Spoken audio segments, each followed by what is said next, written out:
Okay, welcome everybody. Today we have with us Mario Menduni. Mario has seen some pretty amazing success with his e-commerce business to the tune of, and correct me if I'm wrong, Mario, but something like $1 million in revenue over about a year's period. I think Mario also does some e-commerce training now as well. He certainly has the background for that with the success he's had. So. Mario, without further ado, did I miss anything? Is there anything else you'd like the audience? No, we're actually at about 1.2 million in revenue in 10 months between two stores in the same niche, primarily Instagram traffic, some Facebook traffic. Yeah. Okay, awesome, very cool. So yeah, today we're gonna get into how Mario is doing that, having that amazing success. Specifically, we're gonna go into the Instagram. Marketing and the kind of the tactics and strategies he's using there. So with that, Mario, what got you into e-commerce to begin with? Well, I was a complete novice with internet marketing about 1.5 years, 2 years ago. I didn't even have an Instagram account, to be honest. I was a little old school like that. And I was managing a sports bar up in Boston. And I was seeing some promoters have a lot of success using social media. And I felt like, as the GM of the sports bar, I needed to know something about internet marketing.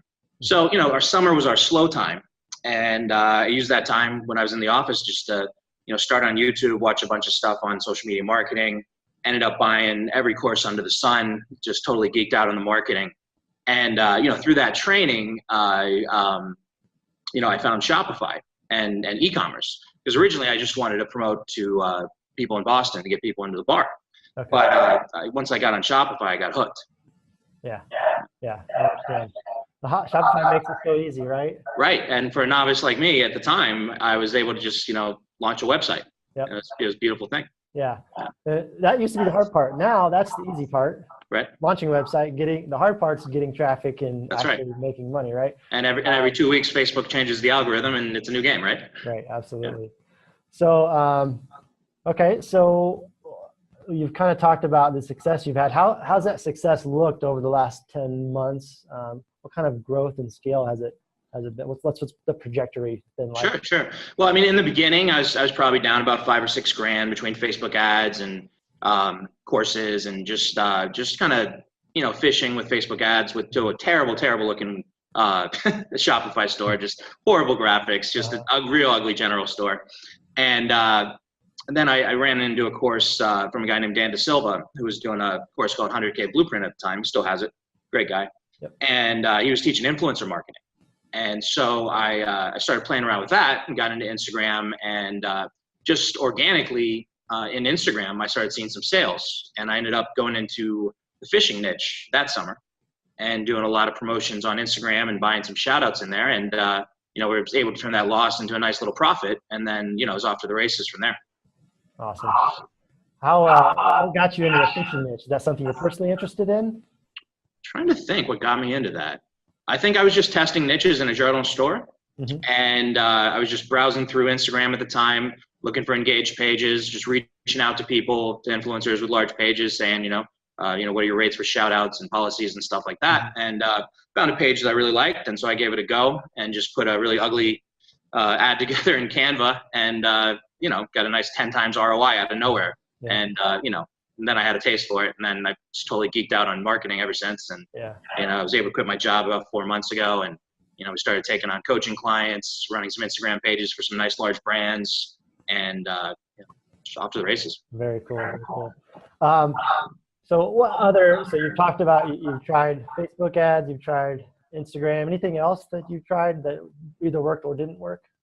Well, what really worked was, when I niched down into a nice broad niche, and I really got to know it, and I got to know all the influencers in there, and was able to negotiate, cheaper prices, and get a feel for which ones were really producing for me. Mm-hmm. And then once I did that, you got your Facebook pixel sitting on your website, and I was able to cook that pixel and build some really nice audiences by just running organic and paid organic traffic through Instagram. And then all of a sudden, out of nowhere, my Facebook and Instagram feed ads through the business manager started to get really good results, because that pixel had some information. And so that conversion pixel went from being, unseasoned to seasoned at about 1,000 purchase buyers. And then I was able to aggressively scale campaigns in Facebook and in Instagram. Awesome.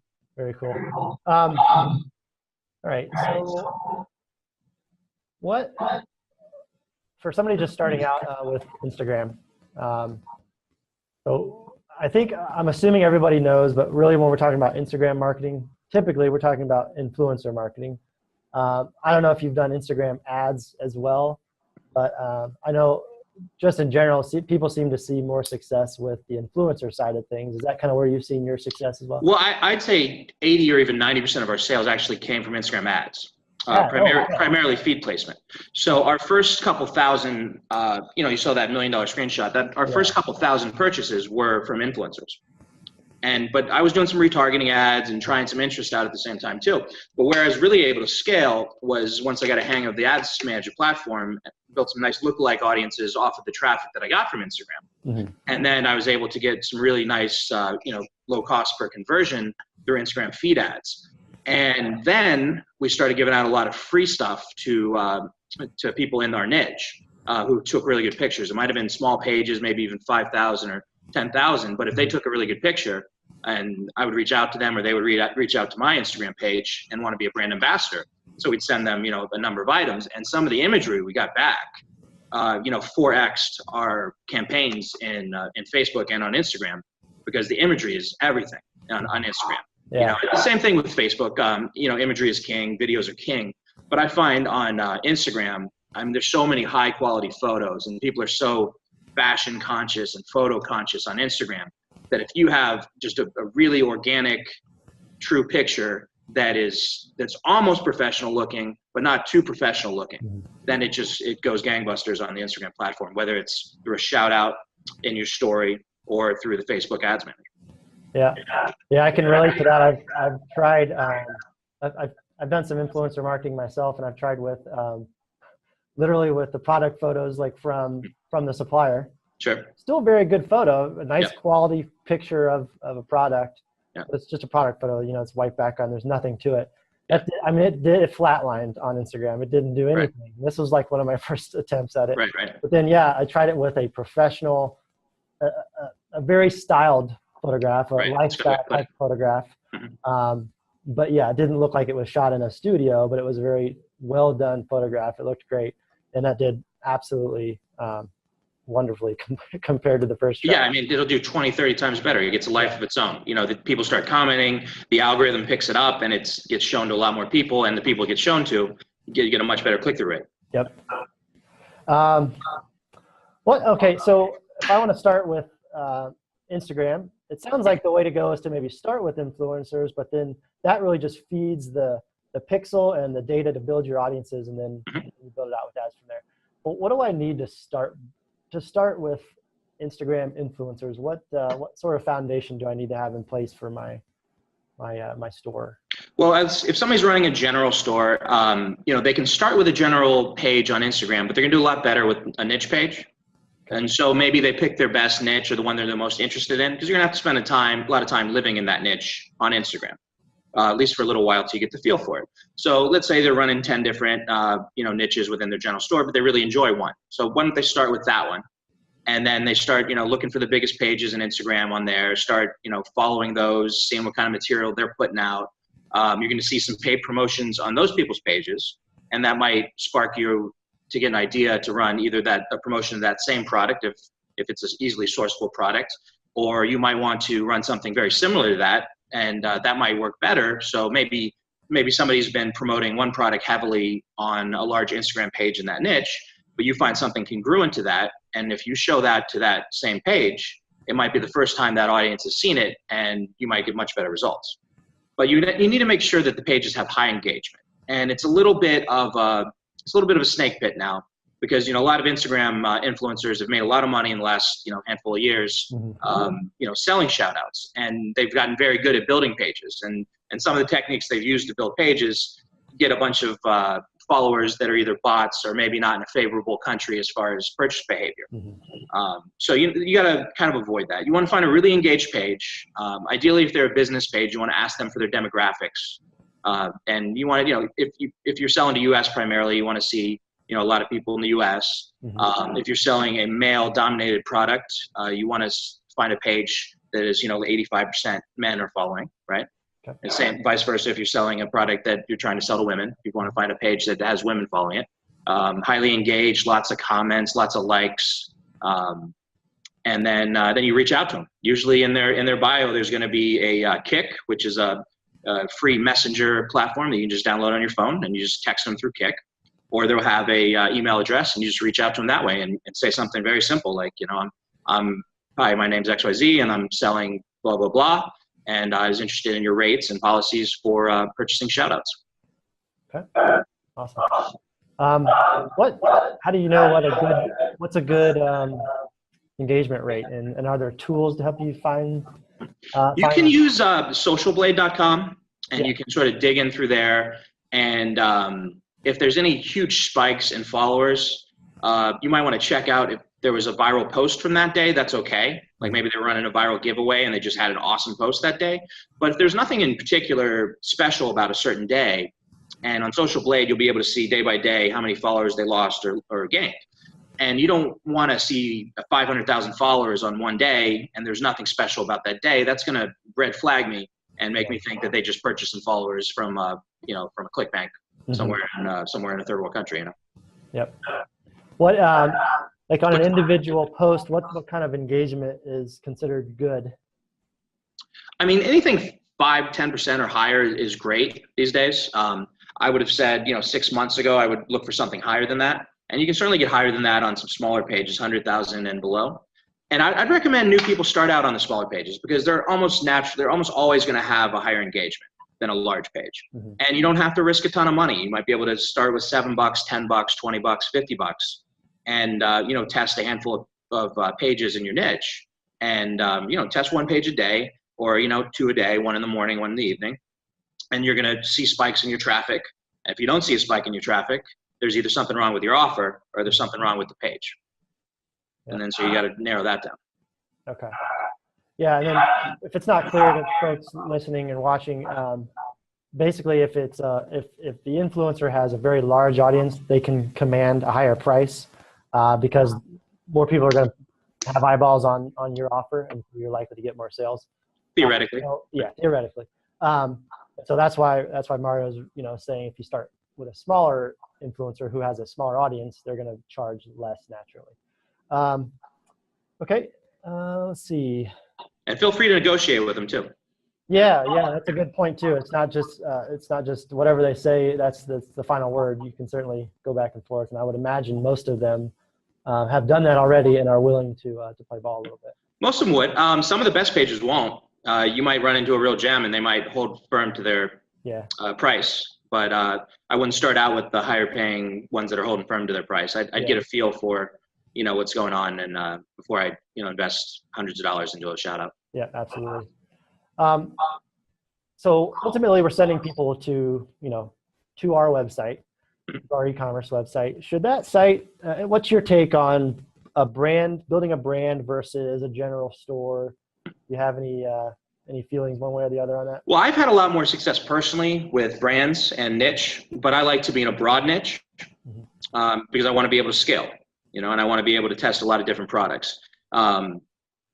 General stores, I know people that are making a ton of money in it, but I find it extremely time consuming and a ton of testing and a ton of different graphics, and it could really bog you down, and you don't have the time to sort of build your back end systems and really, continue to learn about e-commerce and, continue to learn about Facebook ads and email marketing and upsells. And if you're just testing products all the time, trying to catch a winner, it could get mentally exhausting as well as financially exhausting. So personally, I've had better results with niche, but that's not to say that general. I know people that have made a lot more money than me with general. I think you need to ask yourself, how you want to spend your time, and do you want to build something, that you enjoy doing? I mean, pick a niche that you enjoy, ideally, but I mean, you don't have to enjoy it. The main thing is that it's profitable, but you don't want to be all day long, 4 hours, 5 hours a day on Instagram in a niche that you don't enjoy. That's no fun either, right? Right. Yeah. You're not going to be as motivated. It's a mental game. It's it's like day trading. It's 99% mental and 1% execution, right? Yeah, absolutely. Let's see. Okay, I have an idea of a tool I can use, and I know what a good engagement rate is. How do I find those influencers? I mean, I know you're kind of interacting with people all day on Instagram. Is that the way? Or are there tools to help you find, people that are related to your niche? I mean, there's websites that, sort of try to be the brokerage between, as a middleman between, the person purchasing and the person buying. Mm-hmm. I've had much more success just in Instagram and the platform. Find out, pick your niche, and you could get a simple app like, it's called HashMe. It's a free app on your phone, and it'll generate 30 hashtags that are similar to whatever one hashtag you put in. So let's say in my example of last summer, I was in the fishing niche, 2 summers ago. Maybe in HashMe, I'd write fishing, and then it would give me 30 hashtags that are similar to fishing. And then you can start searching through those hashtags and look at the top posts and start following some of the top pages of people who are using those hashtags. And then you're going to start getting some suggested pages to follow as well. You might follow a page you really like, and then there's a little down arrow on your phone right next to where you hit follow. Hit that down arrow, you're going to get a nice scroller of similar pages. And, you start looking at those pages, make a little Google Doc or spreadsheet, and, get yourself a little system. Say, all right, this person's average post gets 5% likes and, 50 comments. And then this person's post only gets 1% likes on a huge page, and there's only a couple comments. And, highlight that thing in red because that page isn't getting any engagement, right? Yeah. Okay, so yeah, it really is just about putting in the work and living in that. Living in that niche, grinding it out. Yeah. Okay. Very cool. And it'll pay big dividends, big ROI. Yeah. And then once you get that ROI, use that data and scale out in Facebook and Instagram ads. Yeah. Okay. And that sounds like you already are, but just to clarify, you're actively building your own Instagram presence as well, right? You're adding photos. You're not just doing outreach and influencer marketing. You're adding photos and. Sure. I mean, some of my best sales days are from a great post in the feed, and it's usually a customer photo. And I'll put it in the feed. I'll put it in the stories with a call to action to swipe up, and then I'll run that to the landing page of either that particular item, or sometimes I like to run them to a landing page of a collection of items. Okay. And sometimes just a nice post in your on your own Instagram will get you a nice spike of $500, even $1,000 in sales on a follower base of 10 or 30,000. Yeah. It's almost like you got to kind of view it like another email list. Yeah, absolutely. All those people are following you. Now show them some content. Mm-hmm. Just what is it, Gary Vee with the jab, jab, jab, right cross. Yeah. Hit them with some content. Don't hit them with offers constantly, just like you would do with email marketing. Mm-hmm. And get a nice picture in there. Connect your Instagram page to your Facebook fan page for that niche or that website, and post them on both at the same time. I like to use an app called Repost. It works best on iPhones, I find. And what I'll do, if a customer tags me in a photo, I'll do a repost. I'll give them photo credit, so they love it. So they're getting some followers, and they love to see their photo, on a larger page. And then I'll post that in the feed on Instagram, in the feed on Facebook. And then I'll use another app called InShot, where I'll reformat that photo so that it fits nicely in the Instagram stories. I'll post that in my story with a little bit of a call to action, like a swipe up, and I'll probably link that person's name in the story as well, so they get some more mention, and they're more likely to take more pictures and keep sending you pictures and content.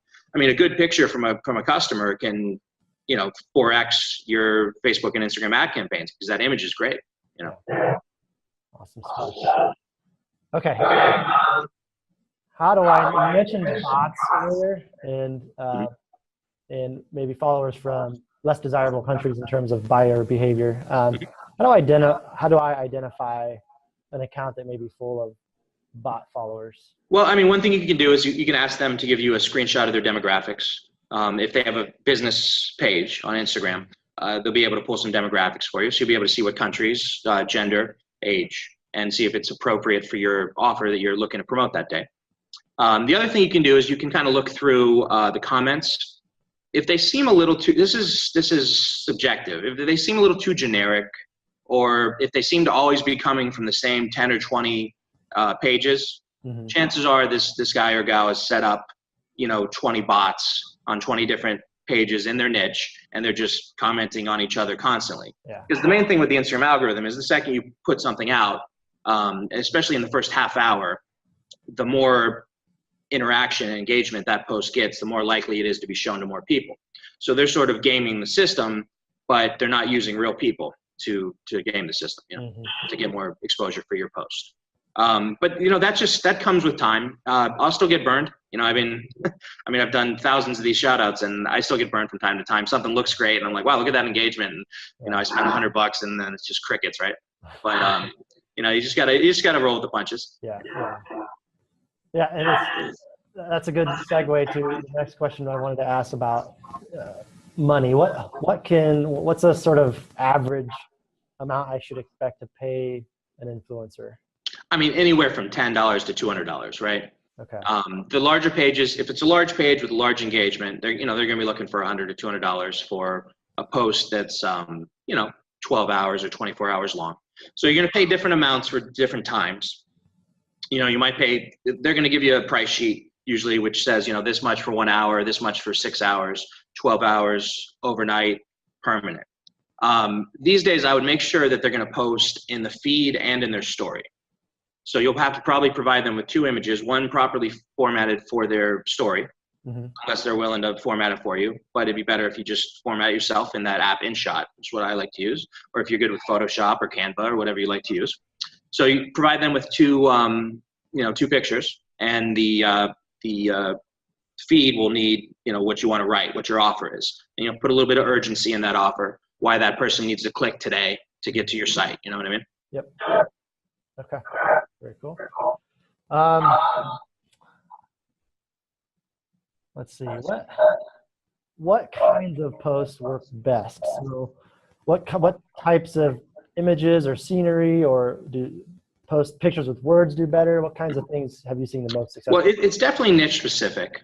If you have a product that needs to be demonstrated, much like with Facebook ads, you're going to need to show its benefits, and maybe somebody should show the pain point.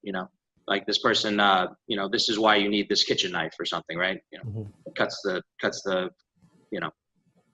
quicker than everything else. Yeah. But if you're in something fashionable, the image could be everything, and you might want to split test having a call to action in the image, or just using the image in itself and let the words in the caption do the selling for you. Because sometimes that image, if you write anything over it, it just won't catch people's eyes nearly as much. Because it's an ad, but it needs to sort of not look like an ad. It needs to be social. So if it's a wonderful image, just try the image by itself. Unfortunately, people are going to steal your image. Yeah. You might try putting your logo in there to mitigate that. Yeah. But usually the image itself is going to do the best in the fashion niche. Okay. But it's niche specific. It's just like anything with Facebook. You gotta split test. Yeah. Okay. Yeah, that makes sense. And obviously, I think if you're living in that niche, you're going to kind of get a sense for what things. Right. You'll see what your competitors are doing and which ones are getting more comments. Follow your competitors, and when they make a post and it gets 50, 100 comments, you go, okay, well that kind of picture is working well in my niche. Yeah. I need to get a picture similar. Yeah. Yeah. Okay. Okay. I know that we've talked that you've also done some marketing with text messages. Can you tell us a little bit about that? What kind of success you've seen? So I've done a lot of stuff in the free plus shipping type offers, right? Yeah. And the biggest thing in free plus shipping is to abandon cart recovery. Okay. So you need a great email sequence to recover your abandoned cart. But these days there's apps that do abandoned cart in other ways. So whether you're doing a free plus shipping offer or you're doing a retail offer, you're going to get a 4 to 5 times higher open rate if you send somebody a text message than you would with an email. And on average, people open a text message in the first 10 minutes that you send to them. So text messaging is a very powerful way to remarket to people that have abandoned the carts. And it's also a great way to brand build. Let's say you have a higher priced item, somebody added to the cart and they haven't, they weren't quite willing to purchase. Mm-hmm. You can send them some very, some brand oriented text messages, talking about the features of that item, or thank you for your interest in said item. Here's a coupon code. We'd love to have you, come back and check out some stuff, or, please subscribe to our email list. You don't have to use it just for cart recovery.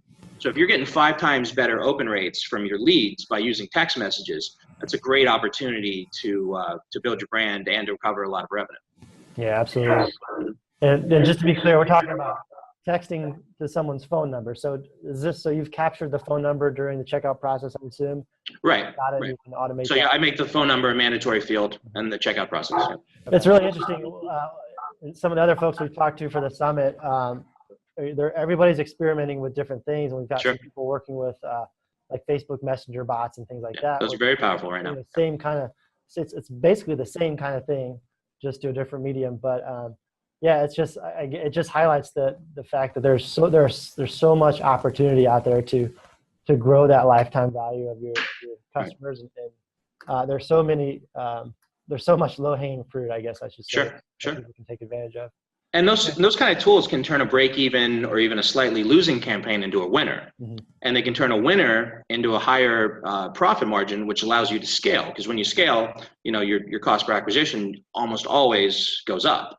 So, you might feel that you're plateauing at $1,000 a day or $500 a day or $300 a day in sales. But if you build, back-end systems in between email flows, email marketing, email recovery, text marketing, and some Facebook Messenger bots, like you said, you might be able to turn a break-even campaign into something you can scale to the moon, because all of a sudden that break-even campaign now has a 30% profit margin. Yep. Because you're touching those customers so many more times. That's right. It just boosts your opportunity to bring in that revenue. What would you say are good results from an influencer campaign? Like, just on average, like, what is that? It's very tough because it's niche dependent. Mm-hmm. Certain niches are pretty farmed out, if you will, now versus 8 months ago. So, where it used to be it was commonplace to get a 10x return on a shout out. Be happy with 3 to 5x. Okay. Yeah. All right, man. This has been a lot of really good stuff so far. My pleasure. Let's start maybe closing it up with a few thoughts on maybe what you think is the most important thing to think about regarding Instagram marketing. Like, what's the sort of the general I don't know. If I could give somebody one piece of advice about it, what would you say? Don't just build up one skill within Instagram. Okay, you got to get good at influencer marketing, just paying for paid shout outs. There's also viral giveaways, which can, you say you make somebody take a bunch of actions in order to be entered to win one of your products. And then you give that product away at a specific time. And that's a great way to use Instagram. There's brand ambassadors. A perfect example of this would be a company like Daniel Wellington, who built up a multi-million-dollar watch brand on Instagram by offering models free gear, free watches, and giving them a discount code. And when somebody uses their discount code, they pay them an affiliate commission. Mm-hmm. So you, as a small person starting out on Instagram, you can build up a small army of people that might just love to get a free, necklace, bracelet, watch, some fishing lures, you name it. Yeah. And they're willing to take a picture, shout out your brand. And if they do a good job with that, you say, well, why don't you keep shouting out my brand every week? And here's your discount code. And when people use that code, I'll PayPal you some money. Mm-hmm. So they get free stuff and they make some money. So there's a whole bunch of different ways you can use organic and paid organic within Instagram. And then take that data, get to know your ads manager, your power editor, and build audiences off of that data. And once your pixel's cooked from all that organic traffic you've been running and that paid organic traffic you've been running, your Facebook ads and your Instagram ads in particular are going to do a lot better. So don't just think about it like I'm an Instagram influencer marketer. I have one skill with Instagram. Mm-hmm. Have 5, 10, moves, mm-hmm. and use them in conjunction to really just skyrocket your brand overnight. Okay, awesome. Just an aside, you mentioned the watch brand reaching out to models and giving them product. It made me think. I have a buddy who's an avid fisherman, and he follows professional fishermen. Sure. And I was just curious, have you ever reached out to professional fishermen and given them product to promote them? No, I didn't take the fishing brand very far. That was just a summer project, some quick money. And I went into a broader niche that I thought would be more evergreen. Okay. And then that's the niche that, we've then since done 1.2 million in sales between a couple of stores. Gotcha. Okay. Cool, man. Any closing thoughts? And where can people find you? And what do you? People can find me at mariomenduni.com. Okay. And they're welcome to learn about my coaching program or just opt in, and I'll give them some value. I'm a regular guy. Add me as a friend on Facebook and send me a message. I don't mind. Okay. Awesome, Mario. We will add this. We'll add your link to the show notes and some of the other things we talked about today. But thanks again for joining us. It's been a really valuable session. No, this was great. I enjoyed it. Thank you so much for putting this together. Thanks, and we'll talk to you soon. Talk to you soon.